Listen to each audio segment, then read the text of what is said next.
ಕನ್ನಡ ತಾಯಿಗೆ ನೀ ಕೈಯ ಮುಗಿ. ನಮಸ್ಕಾರ, ಎಲ್ರಿಗೂ ಸ್ವಾಗತ ಮತ್ತೊಂದು ದೆವ್ವದ ಕಥೆಯೊಂದಿಗೆ. ಎಲ್ಲರೂ ಚೆನ್ನಾಗಿದ್ದೀರಾ ಅಂತ ಅಂದ್ಕೊಂಡಿದ್ದೀನಿ. ಕಥೆನ ಪೂರ್ತಿಯಾಗಿ ಕೇಳಿ, ಆಮೇಲೆ ನಿಮ್ಮ ಮನಸ್ಸಿಗೆ ತಿಳಿಸಿ. ಕಥೆ ಇಷ್ಟ ಆಗಿದೆ ಅಂತ ಅಂದರೆ ವಿಡಿಯೋಗೆ ಲೈಕ್ ಮಾಡ್ಕೊಳ್ಳಿ. ಹಾಗೆ ನಮ್ಮ ಯೂಟ್ಯೂಬ್ ಚಾನಲ್ನ ಸಬ್ಸ್ಕ್ರೈಬ್ ಆಗಿಲ್ಲ ಅಂತಂದರೆ ಈ ಕೂಡಲೇ ಸಬ್ಸ್ಕ್ರೈಬ್ ಕೂಡ ಮಾಡ್ಕೊಳ್ಳಿ. ತಮ್ಮದಲ್ಲಿ ಮತ್ತು ಡೇಟಲ್ಲಿ ನೋಡಿದ್ದೀರಾ ಅಂತಂದರೆ ಗೊತ್ತಾಗ್ಬಿಟ್ಟಿರುತ್ತೆ. ಈ ಒಂದು ಘಟನೆ ಆಗಿರೋದು ಬಂದ್ಬಿಟ್ಟು ನಾಗಮಂಗಲದ ಆಲೂರಲ್ಲಿ ಆಗಿರುವಂತಹ ಒಂದು ಘಟನೆ. ಈ ಒಂದು ಘಟನೆ ಆಗಿರೋದು ಬಂದ್ಬಿಟ್ಟು ತರುಣ್ ಅವರ ಜೀವನದಲ್ಲಿ ಆಗಿರುವಂಥದ್ದು. ಸೊ ಅವರೇ ಕೂಡ ಸ್ವತಃ ಈ ಒಂದು ಕಥೆನ ತಿಳಿಸ್ಕೊಟ್ಟಿರುವಂಥದ್ದು. ತರುಣ್ ಮೂಲತಃ ಒಂದು ತಮಿಳ್ನಾಡಲ್ಲಿ ವಾಸವಾಗಿರುವಂಥವ್ರು. ಅಂದರೆ ತಮಿಳ್ನಾಡಲ್ಲಿ ಇವರ ಸ್ನೇಹಿತರು ಎಲ್ಲರೂ ಕೂಡ ಚಿಕ್ಕ ವಯಸ್ಸಿಂದ ಈ ಒಂದು ಊರಲ್ಲಿ ನಾಗಮಂಗಲದ ಊರಿನಲ್ಲಿ ಒಂದು ಸ್ಕೂಲ್ ಆಗಿರ್ಬೋದು, ಕಾಲೇಜ್ ಆಗಿರ್ಬೋದು ಎಲ್ಲ ಕೂಡ ಒಟ್ಟಿಗೆ ಓದಿ ಈಗ ಮಾತ್ರ ತರುಣ್ ಅನ್ನೋರ ಫ್ಯಾಮಿಲಿ ಮೂಲತಃ ತಮಿಳವರಾಗಿದ್ರು ಕಾರಣ ಅವರು ತಮಿಳ್ನಾಡು ಅಂದರೆ ಅವರ ಸ್ವಂತ ಊರಿಗೆ ಹೋಗಿ ಸೆಟ್ಲ್ ಆಗಿರ್ತಾರೆ. ಸರಿ, ಸ್ನೇಹಿತರನ್ನ ಮೀಟ್ ಮಾಡಿ ತುಂಬ ದಿನಗಳಾಯಿತು ಅಂತ ಹೇಳಿ ತರುಣ್ ಅವ್ರು ಮಾತ್ರ ಅವರ ಗಾಡಿ ತಗೊಂಡು ಸ್ನೇಹಿತರನ್ನ ಮೀಟ್ ಮಾಡೋ ಸಲುವಾಗಿ ಬರ್ತಾರೆ ಈ ಒಂದು ನಾಗಮಂಗಲದ ಆಲೂರಿಗೆ. ಬಂದು ಸ್ನೇಹಿತರೆಲ್ಲರೂ ಕೂಡ ಭೇಟಿ ಮಾಡಿ ಸಮಯನ ಕಳೀತಾರೆ. ಹಾಗೆ ಅವತ್ತಿನ ದಿನ ಅಲ್ಲೇ ಹಾಲ್ಟ್ ಕೂಡ ಆಗ್ತಾರೆ. ಮಾರನೇ ದಿನ ಎದ್ದು ಒಂದು ಕಡೆ ಸುತ್ತಾಡ್ಕೊಂಬರೋಣ ಅಂತ ಹೇಳಿ ಎಲ್ಲರೂ ಕೂಡ ಪ್ಲ್ಯಾನ್ ಮಾಡಿಕೊಂಡು, ಹೇಗೋ ಇವ್ರು ಕಾರ್ ತೊಗೊಂಡು ಹೋಗಿದ್ರಲ್ಲ, ಸರಿ ಅದೇ ಕಾರಲ್ಲಿ ಸುತ್ತಾಡ್ಕೊಂಬರೋಣ ಅಂತ ಹೇಳಿ ಕಾರ್ನ ಹತ್ಕೊಂಡು ನಂತರ ನಾಗಮಂಗಲದ ಸುತ್ತಮುತ್ತ ಪ್ರದೇಶಗಳು, ದೇವಸ್ಥಾನಗಳು ಎಲ್ಲನೂ ಕೂಡ ಸುತ್ತಕೊಂಡು ಅವರ ಹಳೆ ನೆನಪುಗಳು ಎಲ್ಲನೂ ಕೂಡ ನೆನಪು ಮಾಡಿಕೊಂಡು ಬಂದು ನೈಟ್ ಪುನಃ ಅವ್ರನ್ನೆಲ್ಲ ಡ್ರಾಪ್ ಮಾಡಿದರೆ ಈ ಒಂದು ತರುಣ್ ಮತ್ತು ಅವರ ಸ್ನೇಹಿತರೆಲ್ಲರೂ ಕೂಡ ಡ್ರಾಪ್ ಮಾಡಿ ಊಟ ಗೀಟ ಎಲ್ಲ ಸ್ನೇಹಿತರ ಮನೆಯೆಲ್ಲ ಮುಗಿಸ್ಕೊಂಡು, ಸರಿ ನಾನು ಬಿಡ್ತೀನಿ ಮನೆ, ನಾನು ಕೂಡ ಊರಿಗೆ ಹೋಗ್ತೀನಿ ಅಂತ ಹೇಳಿ ತರುಣ್ ಅವರು ಅಲ್ಲಿಂದ ಹೊರಡ್ತಾರೆ. ಸೊ ಆ ಸಮಯದಲ್ಲಿ ಇವರೆಲ್ಲರೂ ಕೂಡ ತಡೀತಾರೆ. ಬೇಡ, ಈ ಸಮಯದಲ್ಲಿ ಹೋಗೋದು ಸರಿ ಇಲ್ಲ, ಇಲ್ಲೇ ಮಲಗಿದ್ದು ಬೆಳಗ್ಗೆ ಎದ್ದು ಹೋಗೇನಾಗಲ್ಲ ಅಂತ ಹೇಳಿ ತಡೀತಾರೆ. ಹಾಗೆ ಸ್ನೇಹಿತರ ಮನೆಯವರು ಕೂಡ ತಡೀತಾರೆ. ಹೌದಪ್ಪ, ಈ ಸಮಯದಲ್ಲಿ ಹೋಗಬೇಡ, ಸರಿ ಇಲ್ಲ ದಾರಿ, ಒಬ್ಬನೇ ಬೇರೆ ಹೋಗ್ತೀಯ, ಅಷ್ಟು ದೂರ ಎಲ್ಲ ಒಬ್ಬನೇ ಹೋಗೋದು ಒಳ್ಳೆಯದಲ್ಲ, ಬೆಳಗ್ಗೆ ಅಷ್ಟೊತ್ತಿಗೆ ಎದ್ದು ಹೋದ್ರೆ ಆಯಿತು ಬಾ ಅಂತ ಹೇಳಿ ಕರೀತಾರೆ. ಸೊ ಇವರು ಇಲ್ಲ ಪರವಾಗಿಲ್ಲ, ನಾನು ಹೋಗಲೇಬೇಕು, ಸ್ವಲ್ಪ ಕೆಲಸ ಇದೆ ನನಗೆ ಅಂತ ಹೇಳಿ ಅವ್ರು ಯಾರ ಮಾತು ಕೂಡ ಕೇಳ್ದೇ ಊಟ ಮುಗಿಸ್ಕೊಂಡು ಸ್ವಲ್ಪ ಹೊತ್ತಲ್ಲಿ ಟೈಮ್ ಸ್ಪೆಂಡ್ ಮಾಡಿ ನಂತರ ಅಲ್ಲಿಂದ ಕಾರ್ನ ಎತ್ಕೊಂಡು ಹೊರಡ್ತಾರೆ. ಸೊ ಅವ್ರ ಸ್ನೇಹಿತರು ಎಷ್ಟೇ ಬೇಡ ಅಂದರೂ ಕೂಡ ಇವರು ಕೇಳೋದಿಲ್ಲ. ಅಲ್ಲಿಂದ ಬಿಟ್ಟಾಗ ಸಮಯ ನೈಟ್ ಆಗಿತ್ತು. ಸರಿ ಅಂತ ಹೇಳಿ ಇವರು ಕೂಡ ಕಾರ್ನ ಓಡಿಸ್ಕೊಂಬರ್ತಿರ್ತಾರೆ. ಓಡಿಸ್ಕೊಂಬರೋ ಸಮಯ ರಾತ್ರಿ ಹೊತ್ತಾಗಿತ್ತು. ಆದ ಕಾರಣ ಫುಲ್ಲು ಕತ್ಲೆ ಇತ್ತು. ಅಷ್ಟಾಗಿ ಅಲ್ಲೊಂದು ಇಲ್ಲೊಂದು ಗಾಡಿಗಳು ಮಾತ್ರ ಓಡಾಡ್ತಿರುವಂಥದ್ದು ಅಷ್ಟೇ. ಅದು ಬಿಟ್ಟರೆ ಜಾಸ್ತಿ ಗಾಡಿಗಳು ಕೂಡ ಓಡಾಡ್ತಿರೋದಿಲ್ಲ. ಸೊ ಇವರು ಕೂಡ ಬಿಡು, ಅಲ್ಲೊಂದಿಲ್ಲ ಓಡಾಡ್ತಿದ್ರು, ನಮಗೇನಾಗಬೇಕು, ನನ್ನ ಪಾಡು ನಾನು ಊರು ತಲುಪಿದ್ರೆ ಸಾಕು ಅಂತ ಹೇಳಿ ಅಂದ್ಕೊಂಡು ಗಾಡಿನ ಸ್ವಲ್ಪ ಮೀಡಿಯಮಾಗೇನೆ ಓಡಿಸ್ಕೊಂಬರ್ತಿರ್ತಾರೆ. ಹೀಗೆ ಓಡಿಸ್ಕೊಂಬರ್ಬೇಕಾದ್ರೆ ಅವ್ರಿಗೆ ನಾಗಮಂಗಲ ಬಿಟ್ಟು ಒಂದು ಸ್ವಲ್ಪ ಮುಂದೆ ಬಂದ ಮೇಲೆ ಒಂದು ದಾರಿಯಲ್ಲಿ ಒಂದು ರೈಲ್ವೆ ಟ್ರ್ಯಾಕ್ ಸಿಗೋವಂಥದ್ದು.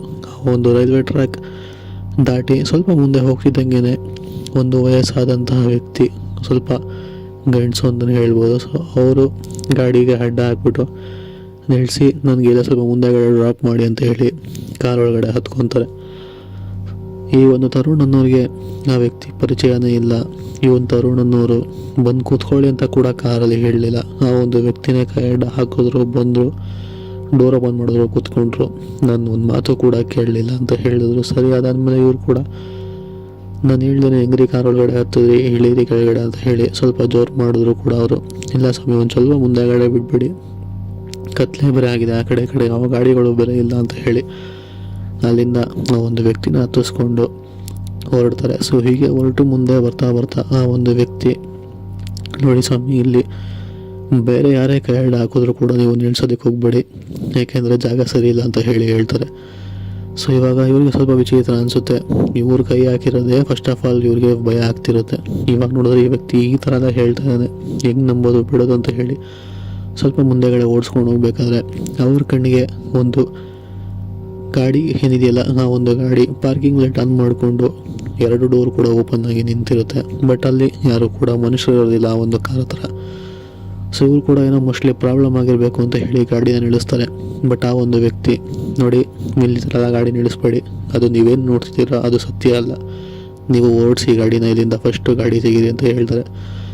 ಸೊ ಆವಾಗ ತರುಣ್ ಅವರು, ನೀವು ಕೂತ್ಕೊಳ್ರಿ ಸುಮ್ಮನೆ, ಫಸ್ಟ್ ಆಫ್ ಆಲ್ ಅಲ್ಲಿ ಏನೋ ಪ್ರಾಬ್ಲಮ್ ಆಗಿರಬೇಕು ಅಂತ ಹೇಳಿ ಕಾರಿಂದ ಇಳಿಯೋದಕ್ಕೆ ಪ್ರಯತ್ನ ಪಡ್ತಾರೆ. ಬಟ್ ಆ ಒಂದು ವ್ಯಕ್ತಿ ಬೇಡ, ಇಳ್ದೋಗ್ಬೇಡಿ ಅಂತ ಹೇಳಿ ತಡೆದು ಗಾಡಿನ ಆಗೋ ಈಗ ಮಾಡಿ ಮುಂದಕ್ಕೆ ಓಡಿಸ್ಕೊಂಡು ಹೋಗ್ತಾರೆ.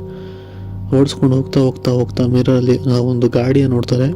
ಇದ್ದಕ್ಕಿದ್ದಂಗೆ ಆ ಗಾಡಿ ಕಾಣೋದೇ ಇಲ್ಲ ಅವ್ರ ಕಣ್ಣಿಗೆ. ಹೌದು, ಇವರು ರಿಯಲಾಗಿ ನೋಡಿದಾಗ ಗಾಡಿ ಪಾರ್ಕಿಂಗ್ ಲೈಟ್ ಆನ್ ಮಾಡಿ ಆ ಕಡೆ ಎರಡು ಡೋರ್ ಓಪನ್ ಆಗಿ ಇದ್ದಂತಹ ಗಾಡಿ ಒಂಚೂರು ಮುಂದೆ ಪಾಸ್ ಆಗ್ತಿದ್ದಂಗೆ ಆ ಒಂದು ಗಾಡಿನೇ ಕಾಣಿಸೋದಿಲ್ಲ, ಇದಕ್ಕಿದ್ದಂಗೆ ಮಾಯ ಆಗೋಗುತ್ತೆ. ಸರಿ ಅಂತ ಹೇಳಿ ಅಲ್ಲೊಂದು ಕಾರಿತಲ್ಲ ಎಲ್ಲಿ ಕಾಣಿಸ್ತಾನೆ ಇಲ್ವಲ್ಲ ಅಂತ ಹೇಳಿ ತರುಣ್ ಅವರು ಮತ್ತೊಬ್ಬ ವ್ಯಕ್ತಿಗೆ ಕೇಳ್ತಾರೆ, ನಾನು ನಿಮ್ಗೆ ಅದಕ್ಕೆ ತಡೆದಿದ್ದು, ಇಲ್ಲಿ ಈ ಸಮಯದಲ್ಲಿ ಏನೇ ನೋಡಿದ್ರು ಕೂಡ ನೀವು ನಿಲ್ಲಿಸ್ಬೇಡಿ, ಜಾಗ ಸರಿ ಇಲ್ಲ, ಈ ಥರ ನಿಮ್ಗಂತ ಅಲ್ಲ ತುಂಬ ಜನಕ್ಕೆ ಆಗ್ತಾನೆ ಇರುತ್ತೆ.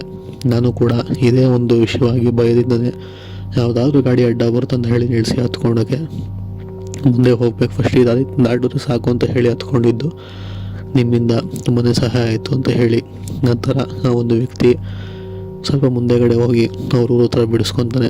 ಆಮೇಲೆ ಈ ಒಂದು ತರುಣ್ ಎಂಬ ವ್ಯಕ್ತಿ ಕೂಡ ಅಲ್ಲಿಂದ ಗಾಡಿ ಸ್ಟಾರ್ಟ್ ಮಾಡಿ ಆ ಒಂದು ವ್ಯಕ್ತಿಗೆ ತುಂಬಾ ಥ್ಯಾಂಕ್ಸ್, ನೀವು ತಡೆದಿದ್ದು ಒಳ್ಳೆಯದೇ ಆಯಿತು, ಇಲ್ಲ ಅಂತಿದ್ರೆ ಏನಾಗ್ತಿದೆ ಏನೋ ಗೊತ್ತಿಲ್ಲ ಅಂತ ಹೇಳ್ತಾನೆ.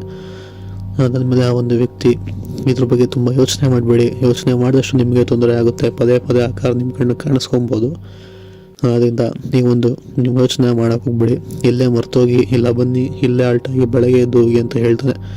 ಇಲ್ಲ ಪರವಾಗಿಲ್ಲ, ನಾನು ಅದ್ರ ಬಗ್ಗೆ ಯೋಚನೆ ಮಾಡೋದಿಲ್ಲ, ತುಂಬಾ ಥ್ಯಾಂಕ್ಸ್ ಅಂತ ಹೇಳಿ ಈ ಒಂದು ತರುಣನವರು ಅಲ್ಲಿಂದ ಮುಂದೆಗಡೆ ಆ ವಿಷಯದ ಬಗ್ಗೆ ಒಂದು ಸ್ವಲ್ಪ ಯೋಚನೆ ಬರ್ತಿರ್ತಾರೆ. ಯೋಚನೆ ಬರಬೇಕಾದ್ರೆ ಮತ್ತೊಮ್ಮೆ ಅವ್ರಿಗೆ ಆ ಒಂದು ಕಾರಲ್ಲಿ ಇದ್ದಿದ್ದಲ್ಲ ಅದೇ ರೀತಿಯ ಕಾರ್ ಪುನಃ ಕಾಣಿಸ್ಬರುತ್ತೆ.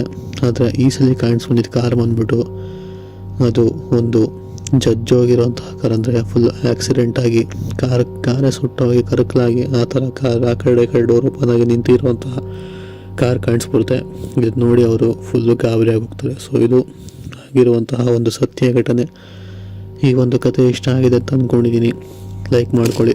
ಮತ್ತು ಸಿಗೋಣ ಮತ್ತೊಂದು ಕಥೆಯೊಂದಿಗೆ. ಅಲ್ಲಿವರೆಗೂ take care, good bye friends.